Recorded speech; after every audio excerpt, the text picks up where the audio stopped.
one and all to the K.O.E. Nation for a long time coming Store Pick Spirits review. I am your King of Extreme, Phil K.O.E., the man of the hour, the man with the power, the man that makes you the podcast cower. You can find me, of course, at K.O.E. Nation on YouTube, TikTok, and Twitch.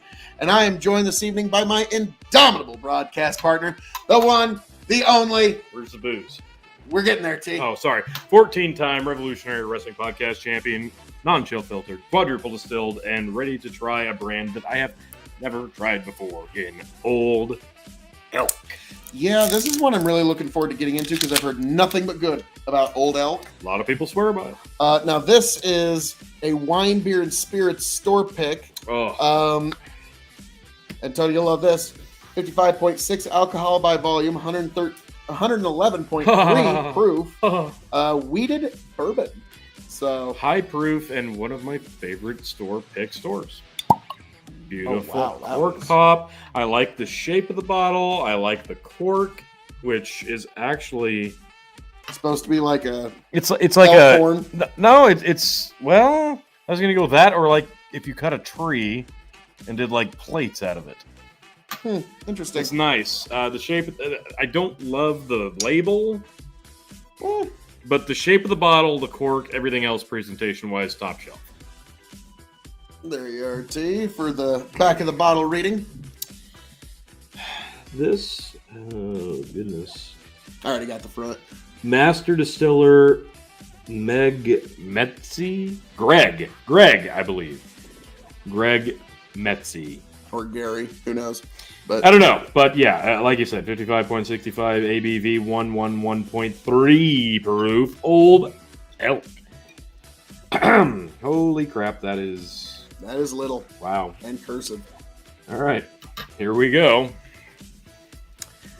Old Elk's straight bourbon whiskey is crafted with 4 decades of experience, passion, and zero, count them, zero, compromises. Our master distiller, Greg Metz, there you go, nailed it, called upon a lifetime of experience crafting the finest whiskeys in the world and applied that expertise to the straight bourbon whiskey now held in this very bottle. The result, a high wheat product crafted with soft red winter wheat, delivering a bright and refreshing, yet smooth and layered, straight bourbon whiskey.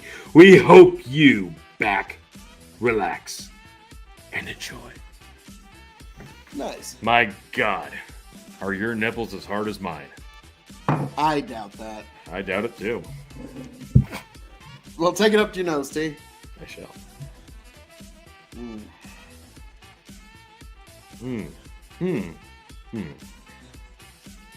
I know there's like a really thickness, like it's very pungent nose. It's musty.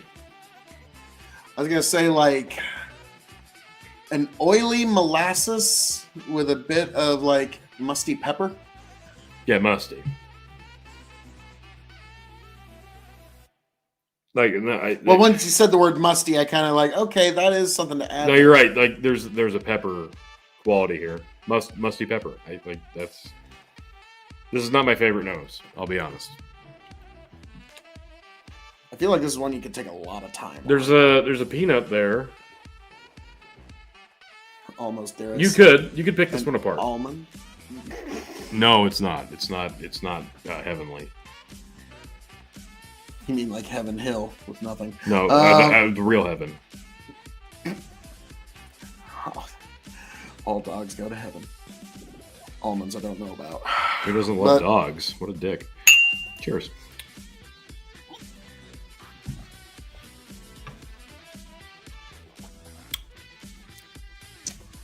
The palate is interesting.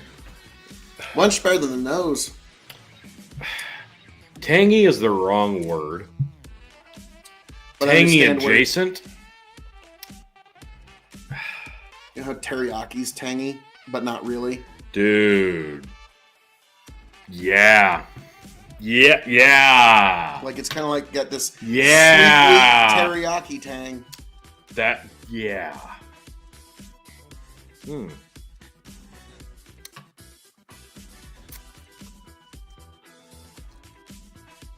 Now all I'm thinking about is like Chinese buffet because there's almost like an orange chicken quality here. God. Ramen noodle, like. How often you go to Hoo Hot? Fuck yeah. Anytime I'm near one. Wasabi noodles. What are we doing here? Well, I think they close in like 10 minutes, so. We could make it. It's only an hour away. This is Do you even time, bro? Hey, the audacity of you. I am the prince and potentate me of punctuality. What are you talking about? No, don't. Just stop. Because this will go off the rails quickly. This is very unique. This is not something I expected. The musty nose hasn't changed, although there is almost a citrus nose now. But the palate remains. So I was about to say, like, the sweet is something I can't put my finger on, but it's... The palate has, like I meant, with the Chinese noodles that you would put on your rice and chicken. It's that quality. It's like the sweet chickens that they have. Like that, yeah, that sweet sauce that it would be in with that crunchy... They call like jade chicken or something like that. Right. It's like, it's just a sweet chicken. You don't know what the fuck it actually is, but... You don't ask too many questions. Yeah. No, it's the Chinese noodles that you put on top. That's the quality that complements that sweetness for me. The texture, I mean. Interesting. It's very interesting. Yeah, this is all over the place, but it's in a good way. I enjoy this. This is one of the more enjoyable we've had tonight. Interesting. So now, for those who don't know, we're going to grade this on a 5-star scale. 5 meaning you have to have it before you shuffle off this mortal coil. 0 meaning pass it on by. The K.O.E Nation has advised you well. Means you done fucked up. Pretty much. So T, we're going to grade this as a bourbon, as a whiskey, as a cask-aged spirit. It's shelving. And for those new to the show, the secret 5th question. All so, right. As a bourbon, how would you grade this, T? 1.5.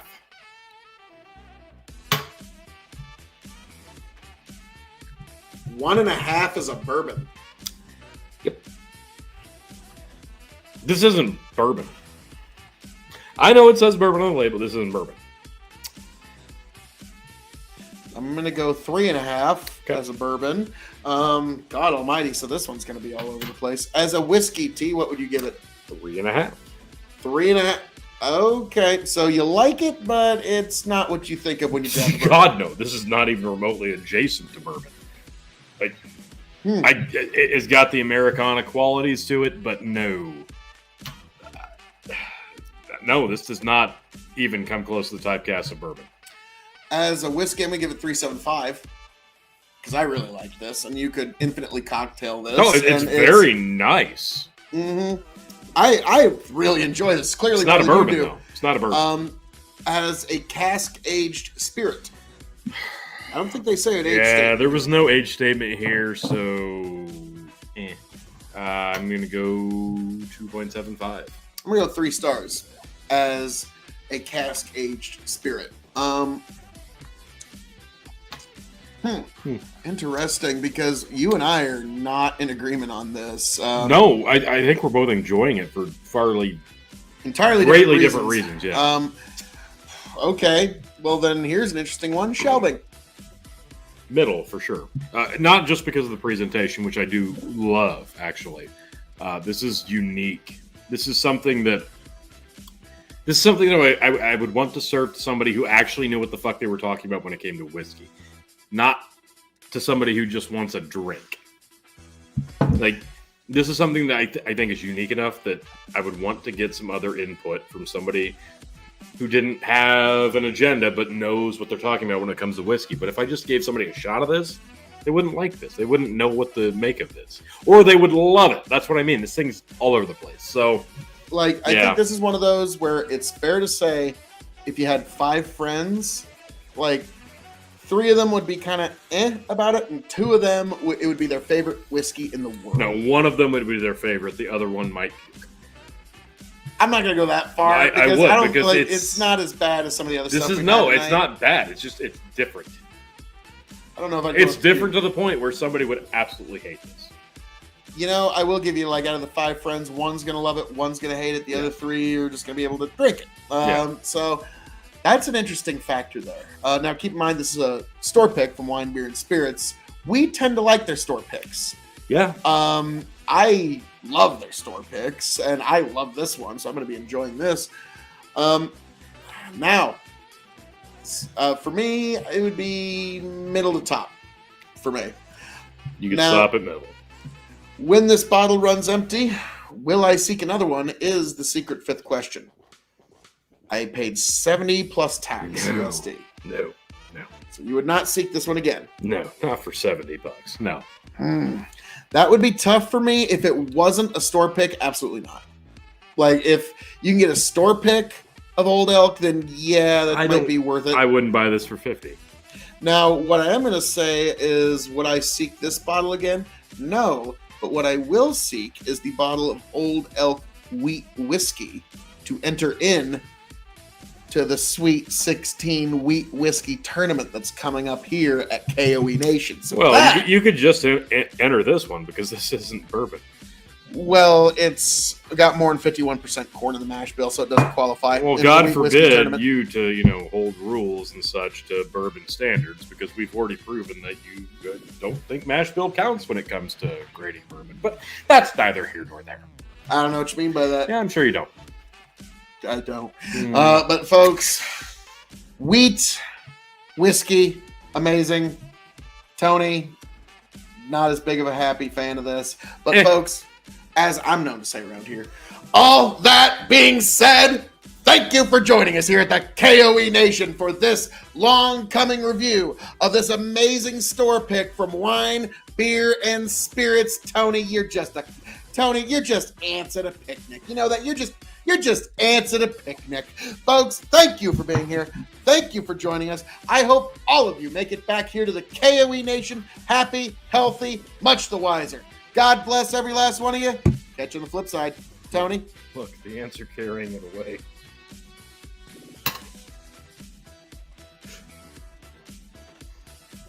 That's staying. This was all right. Not great. It was all right. Tony G.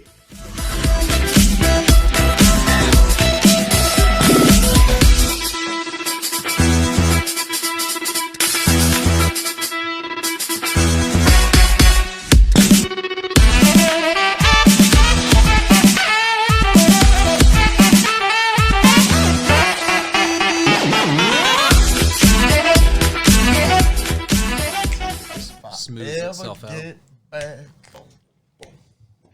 Tell you what I'll do. If I ever get back, I promise to refabricate you. Raging rivers of gold. That's what the brochure advertised. And now we're lost. We gotta take it down. Let you down slow. It's hard to survive. El Dorado. Oh, Lord. Well, let's see how that one went. Yeah.